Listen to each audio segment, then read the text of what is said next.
What's going on, lads, and welcome to another formation video. This is like a little mini series that I'm doing. I've done the 4-4-2, I've done the 4-1-2-1-2.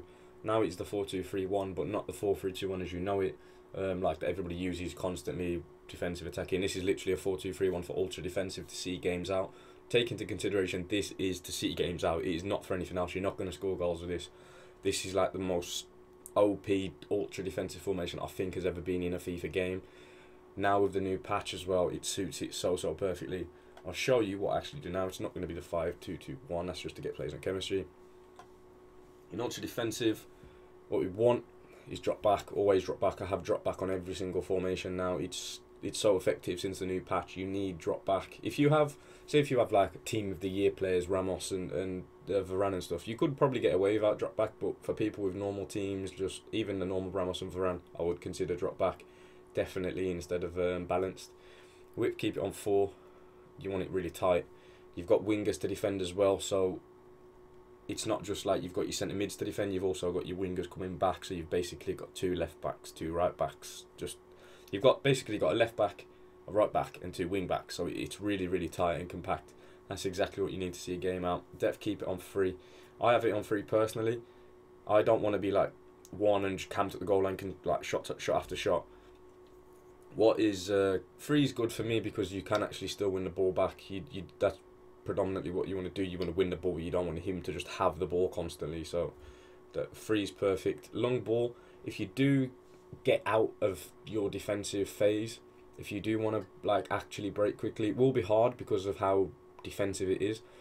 But if you win the ball, say with your 4 back or your centre back or your CDM, you want your wingers to go and your striker to just run forward basically. So if you do like a chip through ball, a big lob pass, they will be making a run for the long ball on the back of their fullback. And with this formation as well, people will know that it's late on in the game, so they probably would have already gone attacking anyway.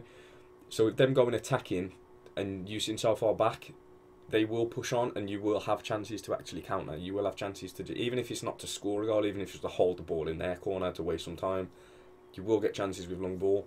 That's the best one. You don't want anything else. You don't want possession. It's too slow. By the time you've moved it out, they'll probably win the ball back. Fast build-up just isn't going to work in this. It's not. That's an attacking. So long ball is what you need definitely. Width on 5. You want your wingers to stay out wide when you're going forward. It's basic, like I said earlier about the chip through ball. You want them on. You want them running against the fullbacks more than anything because the fullbacks will probably push on at that point. So there's going to be a lot of space, and that's where you want your wingers. Width. I mean, players in box are 3. You don't want players in the box. You don't want your defensive midfielders to just run forward in this when you're countering. You do not want that at all. You just want to see the game out. You want them to stay in position because if you do lose a ball, your players will still be in the exact position that they should be. Corners 1 and free kicks 1. You don't want anybody up. You do not want anybody up for your set pieces. It's not to try and nick a goal. Like I said, it's all defensive. Keep that in mind. I only use this on ultra defensive. Don't use it on anything else. It will not work. This is like can't stress enough, it is to see a game out. I'll show you the what it looks like in game. We'll see Areola, obviously in goal he doesn't change, defence doesn't change, defensive mids, Militao, you've got your 2 holding midfielders. At this point as well, you can't really like build a team, like it doesn't really matter with work rates. Obviously if you're playing a formation and tactic for 70 minutes of the game, you want work rates to be like suit that role, and so it's actually a good formation. In this it doesn't really matter because you're just sitting back anyway, so you just want players that suit that position more than anything. Like obviously Militao and Rabiot have got the stats for holding midfielders. Even though Rabiot's got high medium, everything that he has got is set to stay back, so he will just stay back. And then the attackers is just how it is basically. You're not really going to change your attack. Instructions: stay central on your striker, just to keep him down the middle, just to keep him as narrow as you can. Nothing else on him. Wissam Ben Yedder, my cam, come back on defence. That is all for him. You just want as many players as back as you can. The best chance to win the ball is to just have as many players back, and it'll be so hard and frustrating for your opponent. Wingers come back on defence and get in behind, because when you do win the ball, they will make that run forward. Like I said, with long ball as well, they'll stay out wide and they will get on the full back. Like if it's not score a goal, it's just a waste time. But you do want them to get in behind.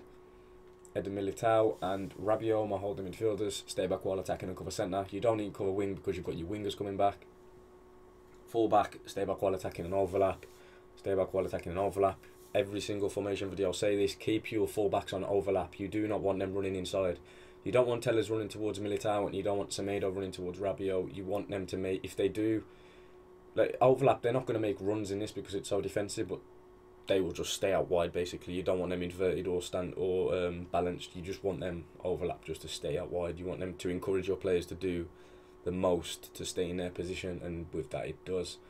But that is about it, guys, to be honest. I'm not going to show you any gameplay because there would be absolutely no point me showing you gameplay with people lumping the ball into the box and me just defending. There is literally no point. That's not fun. I don't want to do that. You guys don't want to see that. You want the defensive tactic. Like I said, I'm bringing a video out tomorrow which will be all my custom tactics, which will be an ultra defensive, defensive attacking, and ultra attacking.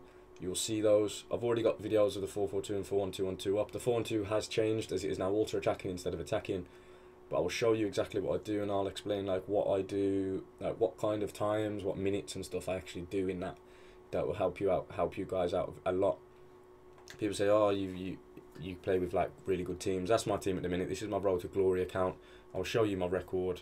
It's 31-0. So at the end of the day, I know my tactics work.